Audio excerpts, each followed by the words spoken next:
You're listening to Just, stories about the people working to build thriving communities rooted in justice. I'm Jes Averhart, co-founder of Black Wallstreet Homecoming.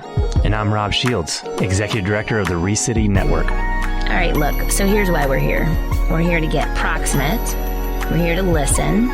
We're here to process. And we're here to help you process. But here's what we're not going to do. We're not going to be preachy because we don't have all the answers, and we will never make you feel like an outsider. Keeping with the theme of sharing, we always want to acknowledge the whole person, and that starts with our personal check-in. Let's do it. Okay. All right. Here we go. We're back. Season 3 is rolling. We're in full effect. Now that we're in episode 2, it's like real deal Holyfield. That's a fun thing to say. It's hitting me anew. Just, man, I've been sitting with the stuff from last episode. How awesome. I mean, OSHA Gray Davidson. Wow. Man, so good. That was so good. Just the history, how well versed he was on so many different threads to be able to see clearly. It's like, he took us on a journey. And so if you're listening in now and you're like, hey, I just found out about this podcast. What's this whole thing about? I would press the rewind button, if nothing else, to go back to the beginning of this season to make sure that you're, I think, just set up for the right lens of which, because this conversation today is 100% going to build off of that. And we're really going to continue to stay intentional on these themes that we named back in episode 1 around fusion friendships and all these things that I think are really relevant to justice work and make it truly impactful. So we would not be offended if you need to press pause right now and go do that. We'll be here. We'll be here waiting for you when you get back. Right, Jes? Definitely. I can't wait for you to ask me about my check-in because it's related to this. How you doing? I'm going to keep it simple. Usually my questions are kind of long-winded and it gives you plenty of time, but I think I just did that with that preamble. So you should be locked and loaded now. How you doing, friend? I love it. I'm doing great.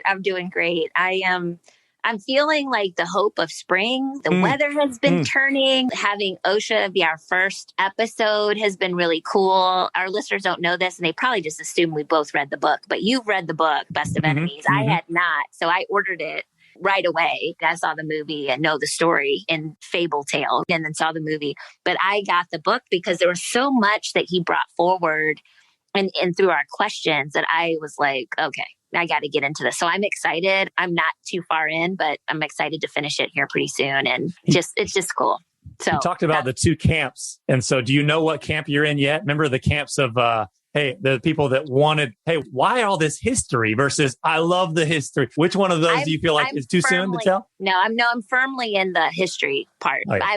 I've always been in the history part, and it doesn't hurt that we're talking about a city that I live in. So there's that just brings it to life. But you should see my library. I've got all the history books. I'm into it. I'm into the biographies of our presidents and the whole deal. So this is right up my alley. I am excited to get deeper into the book and fully explore the story versus the motion picture version, right? Yeah. And then spring, right? And then my other check-in just simply is that the weather is breaking. It feels fresh and new. The flowers are starting to bloom. It feels good. And the people around me are happy about the weather too. So everybody's mood is shifting a little bit. I don't know about you, but so that's my check-in, friend. How are you doing? What are you feeling this renewed goodness out there? I am. I'm feeling what you're putting. I'm picking up what you're putting down. That's it. That's because the sunshine. Can we just say, man, I've never appreciated it more. And for just the mental health, spiritual health, just like getting out and just feeling sun on your face. Good. I don't know how you measure your vitamin D deficiency, but for a while there, right, of like 14 out of 16 days, it was raining. So I don't know where our listeners are tuning in from. They're in Seattle. They're like, quit complaining. Right. This is our life. Or if you're from England, and you're like, oh, whatever. These guys are wimps. But for us, I mean, it just felt maybe because of COVID, winter, and rain, all of that trifecta of awfulness, man, it has made me very grateful. And it's amazing what a year like this will do to you to make you look for the small little victories and things that you took for granted before. So I'm feeling that across my family. It is way easier to entertain 4 kids when you can send them into a backyard. Yes. You can make chair forts, but that only kind of works in like a one-off. Yeah. You can't do that 2 days in a row. That is, it gets stale really fast. And we found the end of Disney Plus. Like we found that 6 months ago. So any other parents already know, like I love it. And you can't send your kids to the Avengers section yet because it's probably too much of it. Or were you doing Avengers too? Or your kids are probably too small to be doing like the End of Wars Avengers. So this is hilarious. Okay. My kids are in that sweet spot where a lot of that stuff goes over their head, where they're not old enough to be afraid by that stuff. So we can sneak in a few of those movies, not all of them. Any other parent listening and will understand, like, you start getting tired of all these cartoons. And you're like, can we get them to watch this with us so that we actually enjoy this movie together? Like, how many times can we watch Moana or whatever? I mean, I get it. Trey, obviously everyone knows he's so old, but I remember, old meaning 18, but I remember when he was little and we were on the circuit of Shark Boy and Lava Girl. It felt like for a year. I've watched it 1,000 times. So I feel for you, friend. I do. Yeah. And speaking of movies, this is the time that I think actually circles back to the conversation we were just having. This is a time where like there's a lot of media. There's podcasts, there's movies, there's documentaries. My wife and I watched One Night in Miami recently, just like just these ideas that are floating out there. There's so much out there to lean into. And so when you feel paralyzed, maybe your action step after last episode was go pick up Best of Enemies. And I highly recommend you do that. But if you're not local to Durham and you're not a history buff and you need baby steps, there's so much out there that I think we'll continue to try to provide resources of all types for you wherever you are on this journey, because it is a lifelong journey. And maybe you're feeling a little vitamin D deficient and you're like, you know what? Today's not a deep dive history day. Today is just a podcast day. Today is a movie day. There's so much out there that can really sharpen you, kind of help fill your blind spots. And I think this conversation today is probably going to leave you with a whole lot of other homework to be able to do that. Yeah. Without further ado, we're going to welcome on our guests. I can't wait for this conversation. We have Keith Daniel and Tom Droege, who are joining us today of Resilient Ventures. Keith, Tom, are you guys on? Can you hear us? We're here. Yes, we're here. Thank you. Good morning. Hey, Tim. Glad to have you on with us. This is great. Welcome. We're pumped for this conversation, and we go back a ways. For our listeners, these are two men who have been navigating the justice space here in Durham, North Carolina for a while, doing it together for a while. Their Resilient Ventures is this powerful movement to address disparities in ways that it's a fresh conversation. One, Jess, that I know is close to your heart that we haven't really named specifically in the 3 years, the 3 seasons that we've been doing this. And so this is going to help take our listeners, I think, and kind of raise the IQ level a little bit in a more holistic way. So I'm pumped for this. Keith, Tom, thank you for coming and just sharing with us today and taking the time. I'm going to set the conversation up a little bit, and then we're going to jump straight into this thing. So for those of you who don't know, Resilient Ventures, their mission is to close the wealth gap by expanding access to capital, networks, and opportunity, specifically to African-American entrepreneurs. So they leverage their network of investors and experienced entrepreneurs who are passionate about racial equity. They've named racial equity, as a value, as a stated goal, to maximize the success of African-American ventures. Their original committed capital goal when they incorporated at the end of 2018 was $10 million. So they're aiming big goals here. They adjusted to $5 million and are now on track to secure that by the time that this episode airs, the month of March. And they are now currently at $3.525 million. And a little bit about Keith and Tom. Keith is the owner of Madison Consulting Group, LLC. He's got 30 years in higher education, career placement, MBA, student affairs, human resources, and religious life. So just running the gamut here. He's been the ED of strategy for Step Up North Carolina. He's been an ED for Durham Cares, both of which are really anchor, longstanding partners of the Recity Network here in Durham. And I've known Keith personally, walked alongside of him, benefited from his wisdom just personally as a mentor, someone who I've gone to consistently on my own justice journey to say, please teach me. I need to learn from you. And he has graciously carved out time in his very busy schedule to invest in helping me on this path that I'm on. And Tom, similarly, I would actually not similarly. His bio actually doesn't read anything like Keith's, which is kind of the whole point of why. The point of why I think this conversation is going to be such a rich one. Flip the script a little bit. Tom, the owner of Droege Computing Services, software company, 30 years in innovating with SaaS, database application software competition, and he's a founding board member of NC Technology Association. He's a software developer and he's a publisher. So honestly, there's not a whole lot of through lines between those two bios, but I think I'm really excited for our listeners to be able to hear from you both. Tom, you've also been walking alongside of me in this journey with Recity and kind of building this thing here in Durham, and have benefited from, especially as a fellow white man, just being able to go to you with specific questions on what does it look like to be a white man navigating the justice space in a town like Durham, North Carolina. And I've really enjoyed being able to co-labor with you on that journey. Gentlemen, it's a privilege. Let's just go ahead and dive straight into this thing. Our listeners are they're foaming at the mouth now. They're like, tell me more. Rob, shut up so we can get to the good stuff. Tell us the story of Resilient Ventures. Tell us, for people who know nothing, assume there's no knowledge, what's the problem you guys are aiming to solve? And tell us what makes Resilient Ventures unique in its approach in trying to solve that problem. And then tell our audience why the name. I know Jes and I love asking that questions of like how things came to be called the way that they're called. So would love to you to include in that why the name Resilient Ventures as the name of this company. Well, hey, thank you, Rob. And we're so glad to be here. And I will delay that question a little bit by first. I want to shout out to your last podcast because Best of Enemies was really inspirational for Keith and I. It's one of the stories we talk about a lot through our training on racial equity. We were both, Keith invited me to the screening, so that was amazing. Got to see Taraji Henson walk by. And Recity yourselves, you had that post-meeting with Howard Clemson. So yeah, that's inspirational part of what we're trying to do, understand. For Keith and I, this is actually our third effort together. Our second effort was working with my white peers mostly to help understand systemic racism.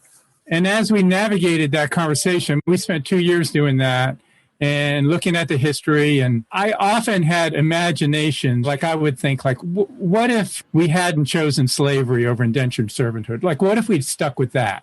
Or what if we really had paid the emancipated slaves their 40 acres and a mule? Not given it to them, but paid them their freedmen wages, the wages they were due. You know, what a world we'd be in, a different world. But it seems, as I learned more and more about the history, we've done everything except what seems the most obvious and dignifying thing to do. And like you pointed out, it is about access. Time and time again, it's been demonstrated that it's not programs, it's not helping. Internationally, we know that it's just a matter of providing access to capital, access to those networks, and access to those opportunities. So, you know, the 20th century, we created the wealth gap even further. Every single wealth building program that was designed for white people and not for Black people, FHA, GI Bill. We even had a war on poverty, which really was a war on Black people for a couple years, and then it turned into the war on crime and law and order. So we've never tried just providing access. And so that was the inception of the idea of what we need to do. Like, we were teaching people about systemic racism, and Keith and I would have long conversations and trying to figure out what is it that we would do. And so this is what we're doing. Yeah, I appreciate that, Tom. It actually has a lot of overtones from our last episode around the what ifs and a little bit of reparations we got into at the end and last season. So I appreciate historic perspective and asking that sort of critical question, because when you ask questions, you oftentimes when you ask questions, you need to be prepared for the answer. And I love that the two of you are saying, okay, there's a lot of ground to cover here. We in and of ourselves can't cover that ground alone, but you carved out a space for yourself.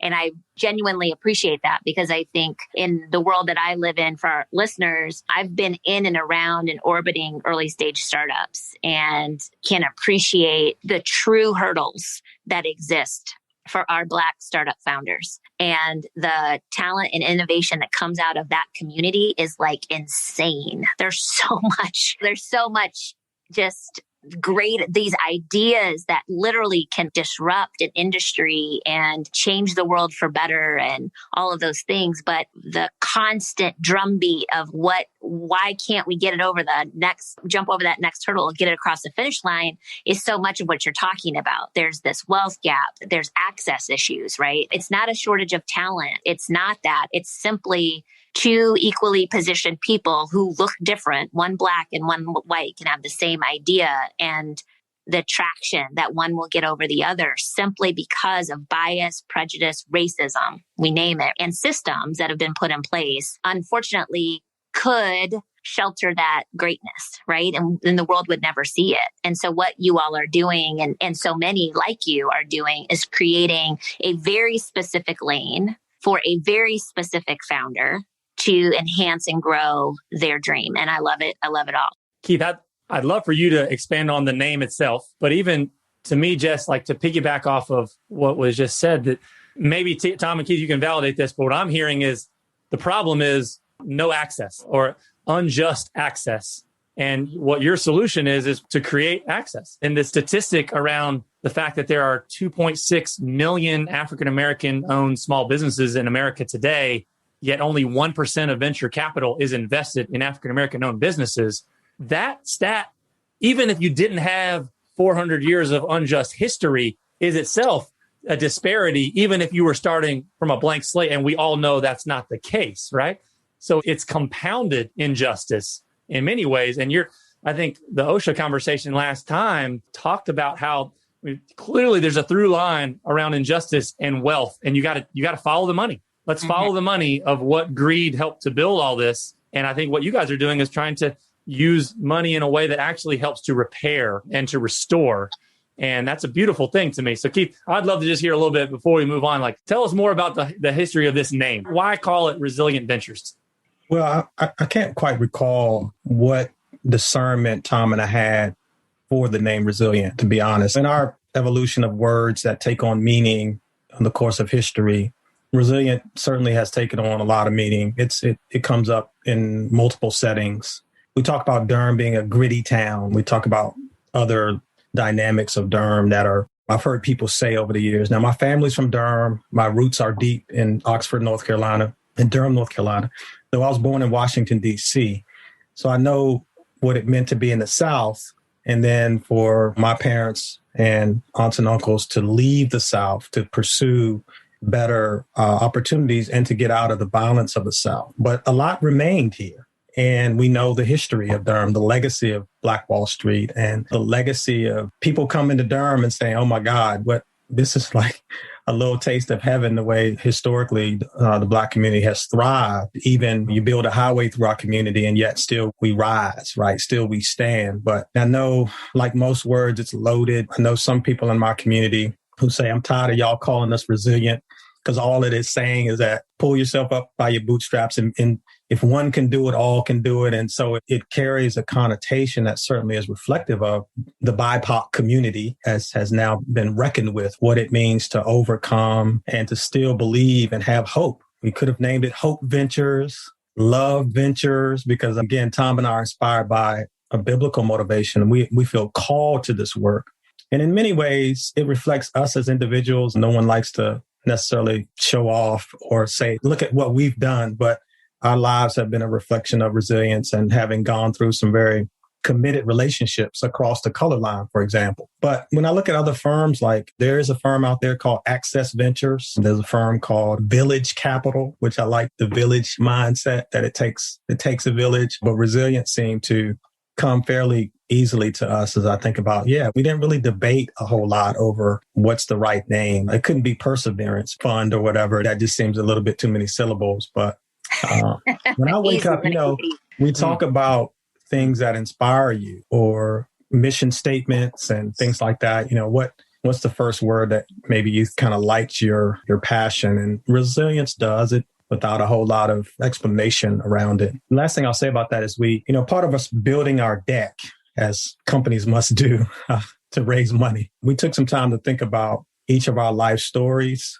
And when I began to think about my mother and my father and what they're leaving the South to go north to pursue careers, and I look back over their life, and that is a word that really reflects them. And I'm fortunate to have both my parents in their 80s and still their well-being, and they're able to be independent. And the same for my grandparents. They lived quite a long life, except for my grandfather's. I didn't know my father's father, but it speaks to a very real reckoning with my own kind of personal journey. So I think that's why it came easy for me too. I only would add, it's a term I first heard in REON. when people were asked to give a word that explained themselves. And as we ran around the circle with 70 people, there were 2 or 3 African Americans that used that word to describe themselves. And I thought it would be a good word that would be welcoming because, as Jes mentioned, the bias in this space is undeniable if you can see it, but most people choose not to see it. So that results in a lot of things happening, like Black founders do not apply to traditional white venture firms. So I think we wanted to make sure that Black founders would read between the lines and wonder what's about this fund that uses the word resilient. But, it's ironic how resilient has really lost the term has been diluted. So many people use it for stuff that is not resilient. In biology, it refers to an organism that can withstand constant shock. So like I think of a coral reef that's constantly pounded by the waves, yet manages to survive, So it means a lot to me. I think the term's been diluted. I hate to say it whenever one's getting on the resilient bandwagon in some ways. But. I love that last definition, though. That spoke to me. I saw Rob was shaking his head. Yes, that's a definition right there. Thriving. That's not exactly what you said, but I'm going to change it up. Thriving in the face of constant pounding, shock, right? Shock. Right. That's it. I love that. I love the notion of a people, a community, a person, a family thriving, because sometimes we can't control the shock stuff. We can't control that, but we can control how we move and navigate through it. So that does lead me to this next question. You've been at this a minute. You're raising a bunch of money, right? Yeah, people know about you as a co-founder of Black Wallstreet Homecoming. We're thrilled when you came into the game because it felt right and right timing. Keith, you talked about Black Wallstreet here in Durham. We have a community with a tradition of punching above our weight class and being resilient. And so this was great to see you all enter that space.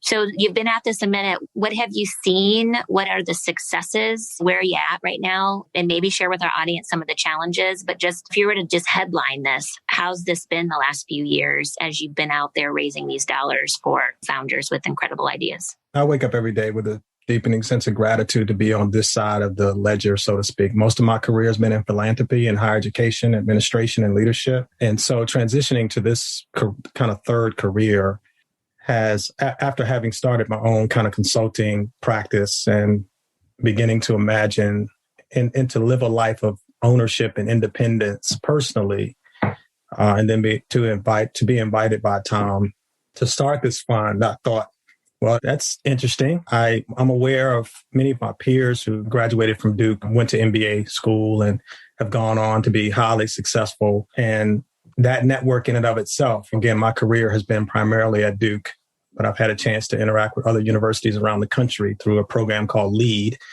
want to give a shout out to the Leadership Education and Development Program. It's headquartered out of Atlanta, started at the University of Wharton School of Business in 1980. And last year was going to be the 40th anniversary commemoration up in D.C. It was going to be a big affair, but there are thousands of alumni, African-American, Hispanic, other students of color who have gone through the LEAD program as a summer experience on these college campuses. And my time doing that, lo and behold, was setting me up for this because the program is actually started out as a month long, and they would do a pitch at the end, and they actually compete now for dollars. And these are emerging college students. And so being in that kind of encouraging space to say, hey, there's a world out there for you to pursue that's not just corporate America, and you can perhaps be your own founder and create solutions and solve problems and be an owner. When the opportunity came, I was like, oh, now I get to practice what they say if you can't do, teach or something like that. But so I'm doing it the other way. I can't teach, so do it. So go out and do it.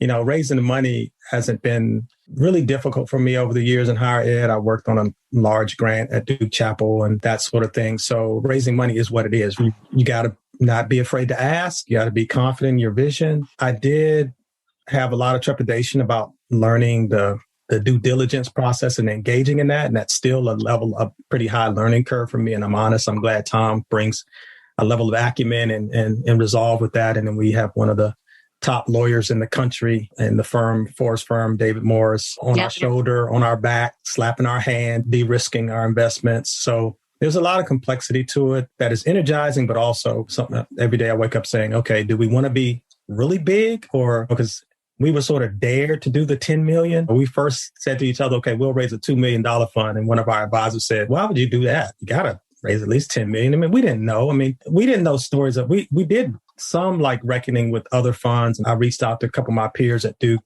up in the North. One of my classmates raised a $100 million fund. I was like, Carmichael, tell me a little bit about this work and a few others. But once we got affirmation from you and others in the community, like, right thing, there's not a fund really like this here. It put some wind in our sails. There's a part of me, and I don't know, we can be our own worst critic at sometimes. And God has always said to me, never despise small beginnings. But when I hear about the funds that are out there and how much money, I'm like, okay, let me be reminded that it's not just about writing the checks, because our checks aren't insignificant. They're $100,000 checks, but it's like people are writing multi-million-dollar checks to white firms like every day, and they're able to come back and ask for more, and they can fail and fail fast, and I'm like, we got one shot. Yeah, I can't be asking. I'm gonna ask you one time. And you're like, show me your returns. How many exits have you had? It's not just about the exits, at least not right now. We are on that mission, but so there is that tension that comes with the world of venture and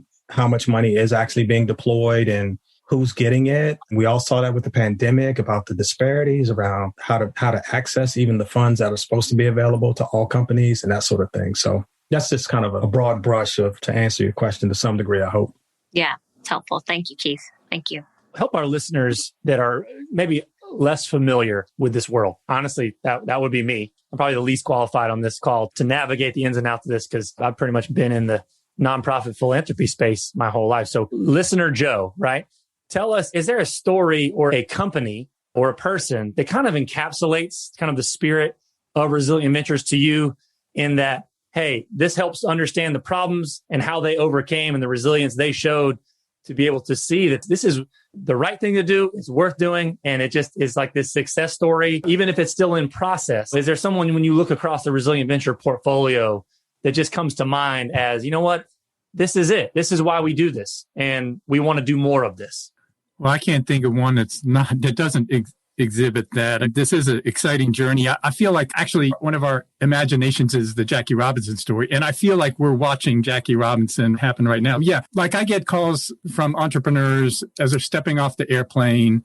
And it was like calling me was the first thing he wanted to do, to tell me about, not that he wanted more money, but just tell me what great thing was happening to them. Going up to Culture Shifting Weekend and meeting Jes. Jes, remember, we were there in New York, and that was an amazing 200 of the top venture people, African American, in the world to that meeting. But yeah.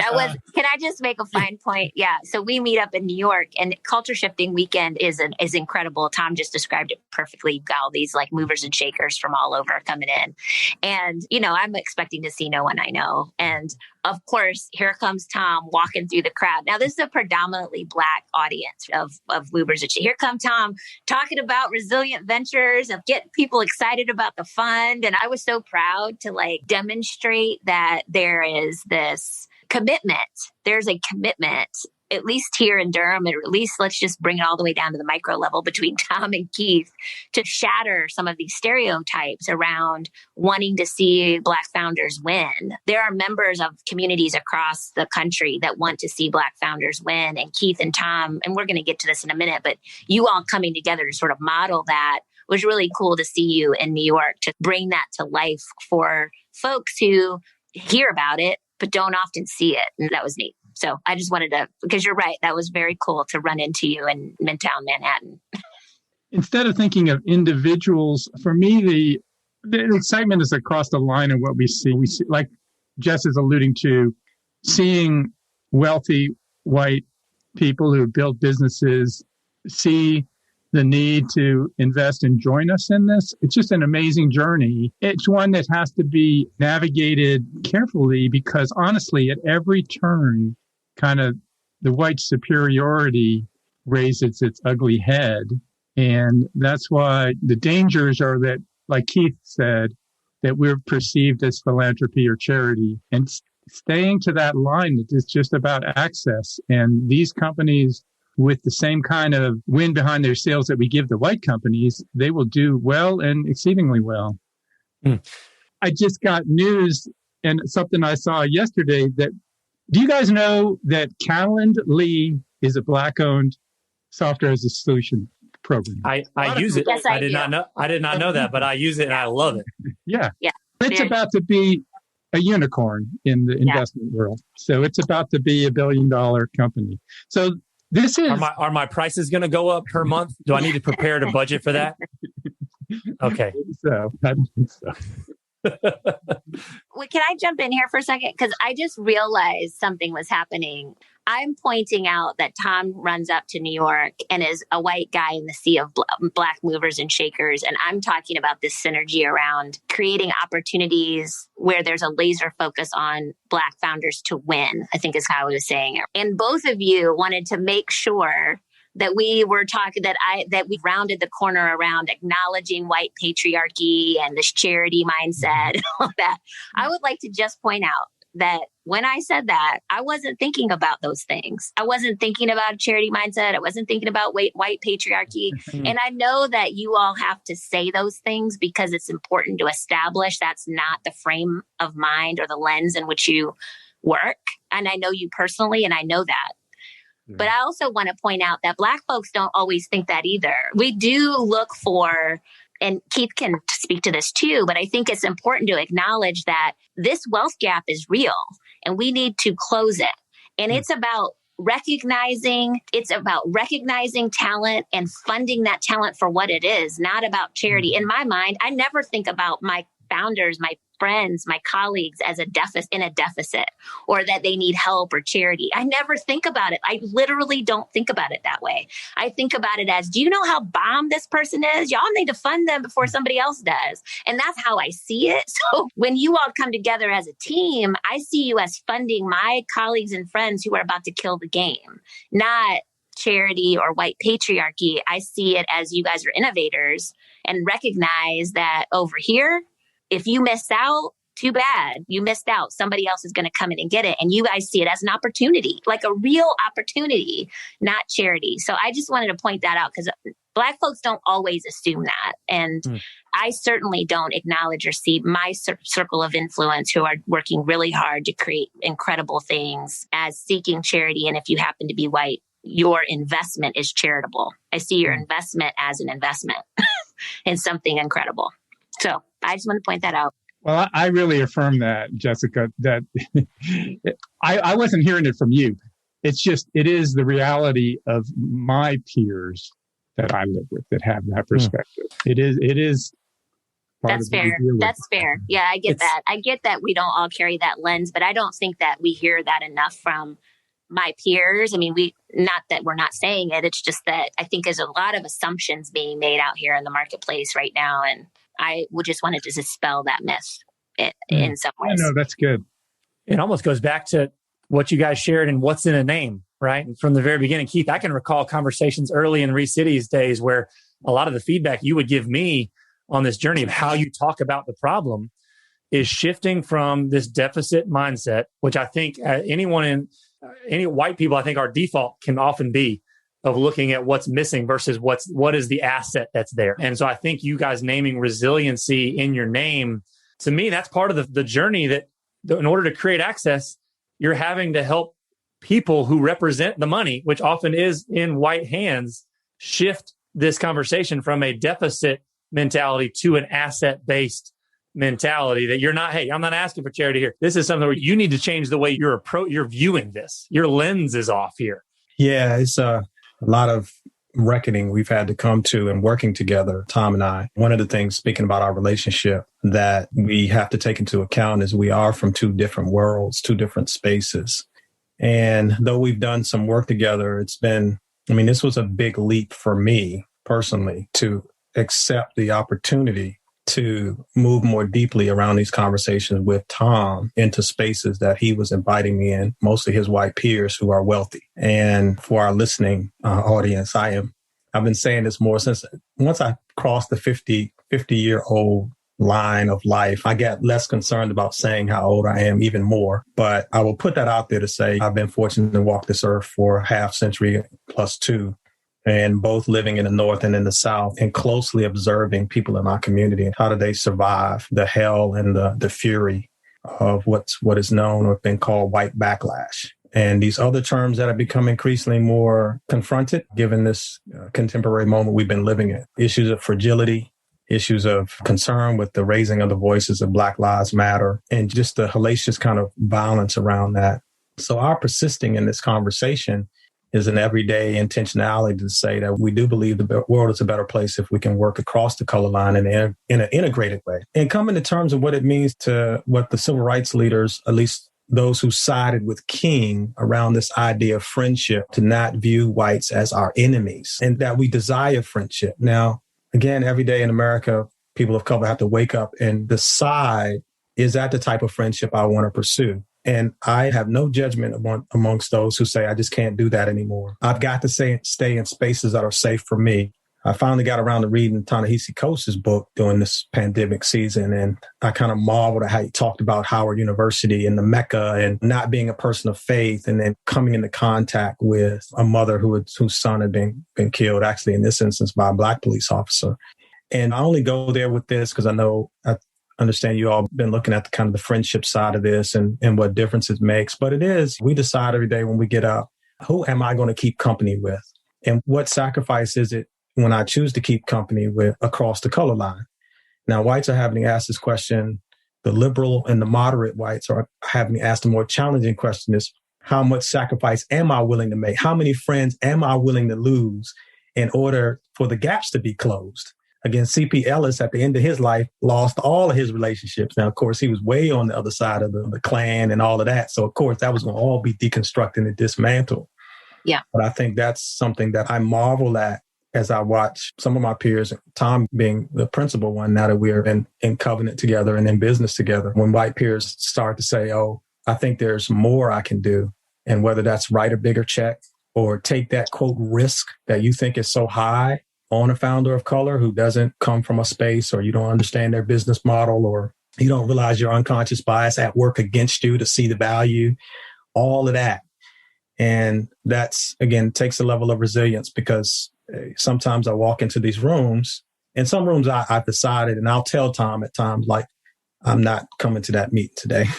White men sitting around the table pontificating about a risk and what's not risky. And I just don't have the energy to try to convince you anymore. And so that's part of the real deal, Holyfield, as Jes said earlier.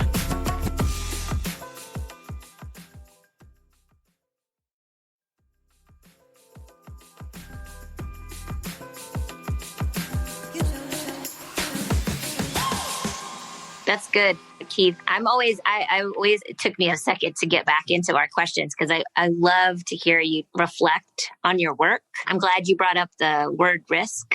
It's annoying. It's coded for our folks.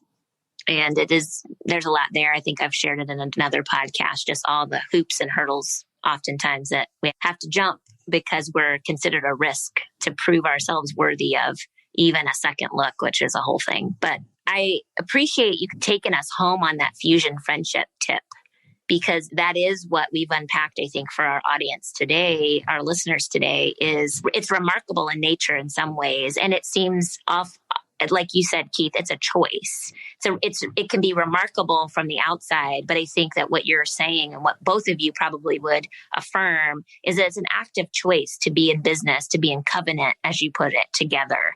And the outcomes of that choice are exponential. Can you just imagine the outcomes of making a decision to do this work together?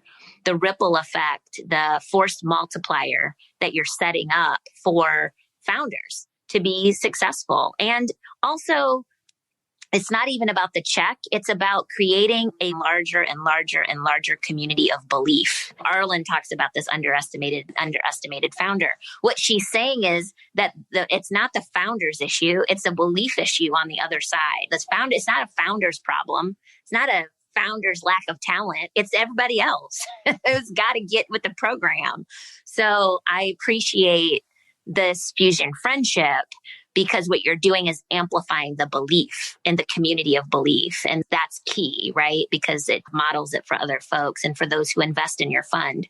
So as we think about it, we're going to close the loop here, round third and head for home. We always do this piece, Keith, because you've been on our podcast before, the show up moment. I'd love to hear how you think our listeners can show up. And that can be personally, that can be as in relationship to Resilient Ventures. It could be both. But what's tugging on you that you want to leave our listeners with? And we'll let you all end it on that note. Yes, can I just add a little bit from my side, though, on the friendship? Because I think... Oh, friend, please. Yeah, Tom. I've had intentional friendships across the color line before, but I've learned amazing things from being in relation with Keith. Primarily the understanding of relational versus transactional, because as a white person, as a white man, my relationships are mostly transactional. So it was really helpful for me when we started off together working on a task, which could have just been a transactional kind of thing. He helping do this CDR, but he was very clear, and I appreciate this, that he pointed out the risk to him and the cost to him and the potential of, honestly, betrayal. Like, as a white person, we can go into these spaces and we can walk in and we can walk out. We always have the option to leave. So I think for me, it was important understanding to see really what's at stake here, and then to commit, and then to, plan to stay there. And for me, it's been a great benefit, not just our friendship, but changing my life to think more relational. It's benefited me. And Keith and I do a lot of different stuff together. We don't just focus on the jobs. I think it's also important for those that want to have this experience of fusion friendship is to, I think two things. One, look for a peer relationship that's going to be a relationship. Often it helps to have something to do to build that, but focus on the relationship and then keep that focus. And I think to remember that racism in your relationship will always raise that ugly head, and to constantly watch out for the cultural force to be on the superior side of the relationship. Keeping that in mind, I think, is essential to have real relational friendships across the color line. Great. That's good. That's a good wisdom right there, Tom. What you just said at the end, paying attention to when it shows up, because it will.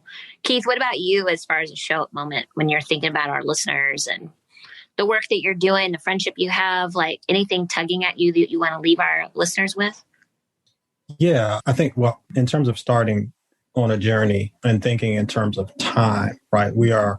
Tom mentioned transactional relationships take time, building trust takes time. And I've mentioned it before, I'll mention it again, having lived long enough to watch my children grow up and look back and say, no, where in the world did that time go? Yeah. And I realized how much work it has been as a parent of my children and watching them reckon with relationships and make their choices, like who they build friendships with and what it looks like to have those friendships across the color line. And it's hard work. And your mindset has to be long term. And I think that's one thing about the Western world and some of our cultural defaults is we don't know how to do that. And so I've been having some companions that we have.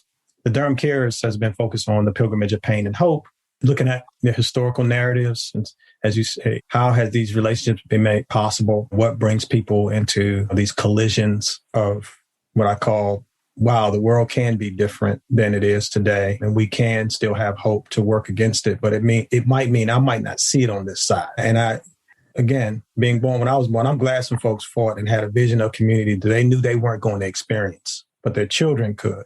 So we really have to ask ourselves, what is it the world we want to create? So people who show up with us, first of all, you got to be prepared to be taught in a different way. I marvel anytime a white person I get a sense they really see us as teachers of a better way to live. And it's not about me now humiliating you, although that's tempting. Me wanting you to feel bad as a white person. I want you to feel bad about your white skin, the way I've had to deal with your mess and overcoming that. Show up prepared to be taught by people, to be led by people of color, to honor their humanity and dignity in ways that doesn't lead to your own exploitation of their humanity and dignity, which again is a hard work when your whole world has been either silently oriented to this idea that you are supreme as a person raised as white. That in itself, that is as much work as it was for the movement leaders to encourage Blacks to realize, no, you don't have to give up your seat on the bus. Yeah, you can sit at a lunch counter and get a cup of coffee, and we don't plan to stop there. We believe we can own the counter.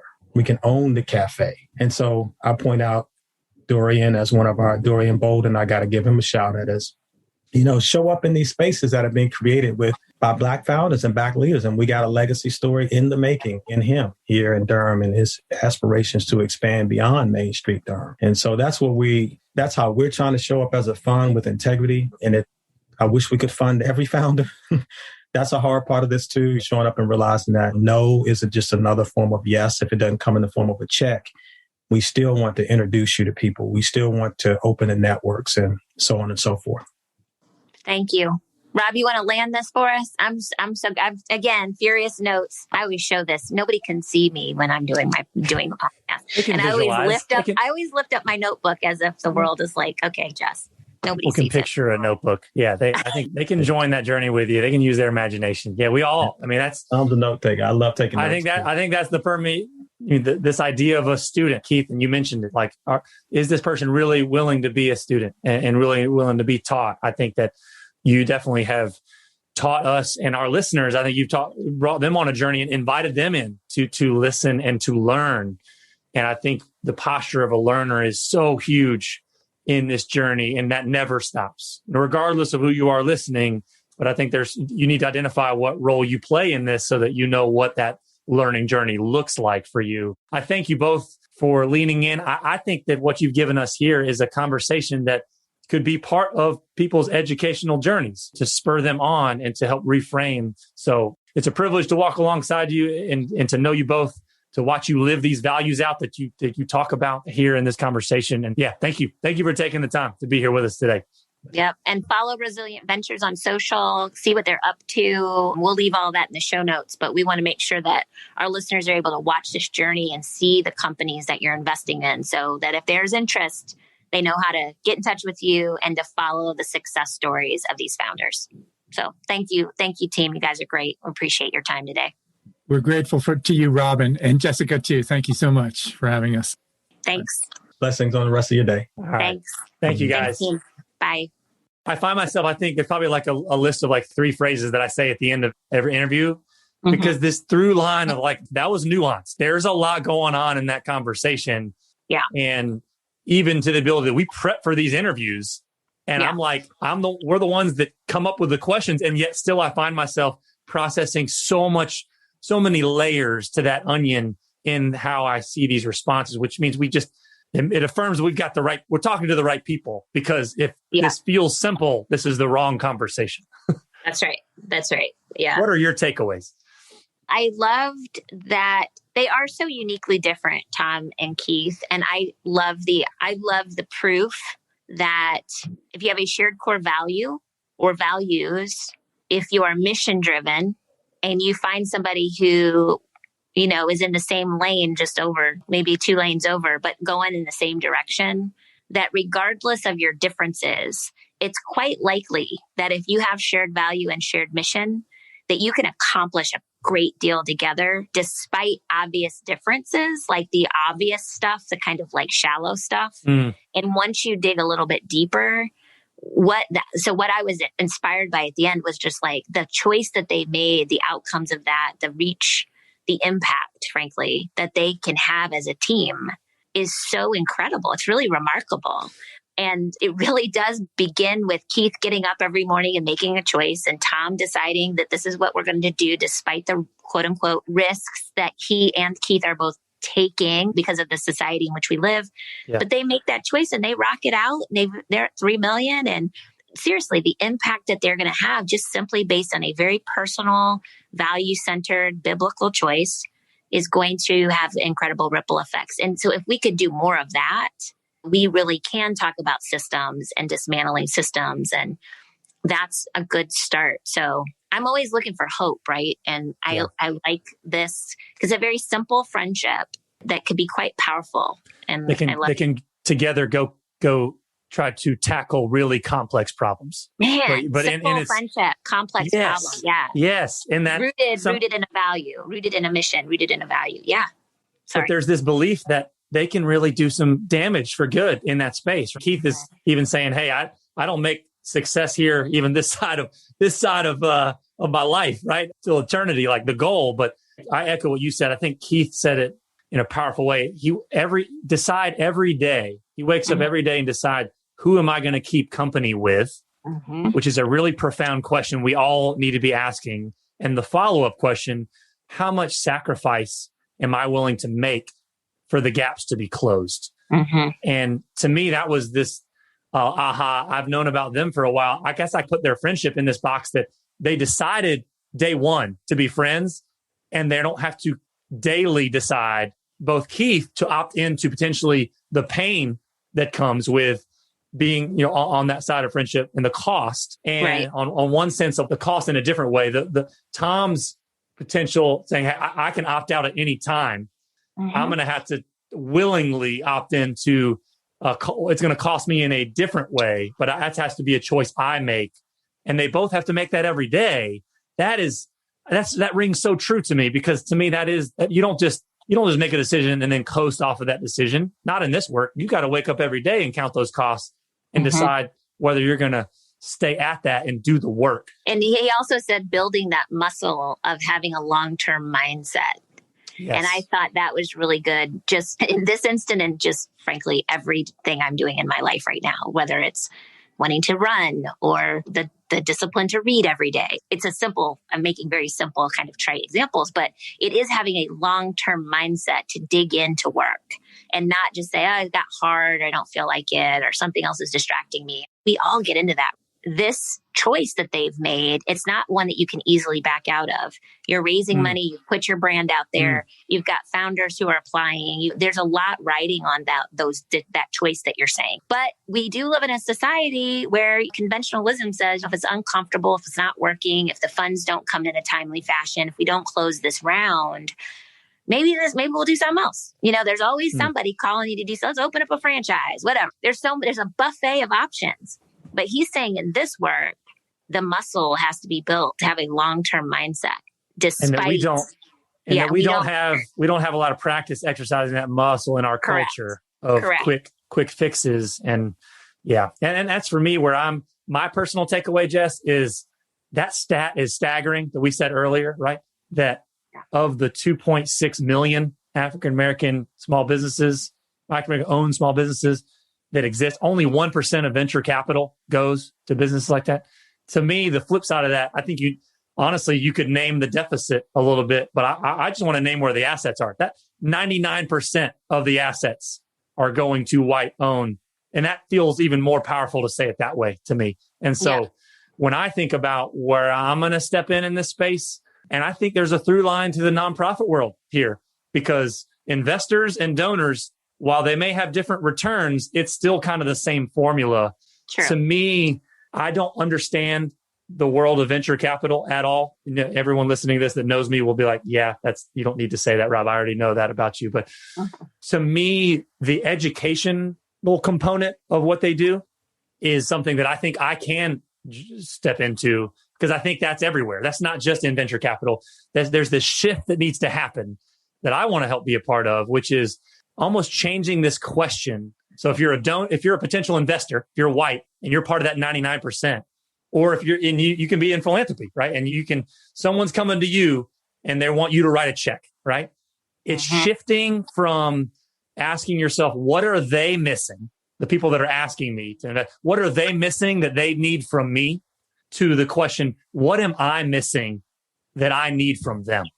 Yeah. And I think that's the lens shift that is going to be vital for the 99% to make, because the 99% stat applies to philanthropy too. Wherever money flows, this is a lens sight issue that's going to need to change in order to disrupt the resource flow in any kind of way that's significant. And so I want to figure out where can I lean into that battle of the mentality shift? Yeah, that's right. That's right. And frankly, because it is such an innovative space right now, we talk about venture as if it's like the golden the holy grail of funding. And anymore, funding is starting to get democratized and founders are going elsewhere. So it is a true opportunity loss. So it's a real thing. There's lots of different ways to get funded these days, more so than there were 5 years ago. And we're watching founders go into the crypto space, raise money through crowdfunding. There's just a whole new Robin Hood and the Merry Men. Is that what not quite that. But all I'm saying is that while venture folks, people in that space are playing around and talking about all this risk and talking about all this, they got to figure it out and ask a million questions before they decide if it's a healthy investment. These founders are like, okay, we're just going to go get funded by the folks that believe in our work and they're going to make the money. So I wouldn't have said this comment at the end if we did this 5 years ago. But now I'm just like, okay, you can sit around if you want to and watch the opportunities go by. It's your loss on multiple levels, is what you're saying. It's not just on the relation, like you're going to miss out on relationships that'll transform you. But there's also actual reasons this is a good return on financial investment because this isn't a charity play. These are actually ballers out there that are going to go change the world. And you get a chance to be a part of that. But you got to see it for the asset that it is. It's going to happen with or without you. Yeah, it could be an asset to you on multiple levels. But you got to change your lens to make sure you see it for the asset that it is. And I think that's I love that. I think that this was a good one. Stuff. Yeah, it's good stuff. I love it. Well, until next time, we're gonna keep having the same conversation just from a different angle. Season 3 has not disappointed yet. We are off to a strong start. I can't wait. Our listeners, get pumped, guys. This is going to be good. This is going to be a journey. Thanks, friend. It's always fun. We'll see you next time. See ya. Thanks so much for listening to Just. In the spirit of sharing, if you like what you've heard, tell a friend about the show and give us a 5-star rating and review. Many thanks to DJ P-Dog and producer Low Key for producing the music for our show. Subscribe on Apple Podcasts, Google Podcasts, or wherever you listen to podcasts. Real estate developer is a very big word. You can be a real estate developer and build, dare I say, the Trump Towers, or you can focus on small neighborhoods and tiny houses. People have a palpable need to participate in the improvement of their cities. Over the last year, we've been approached by more minority developers.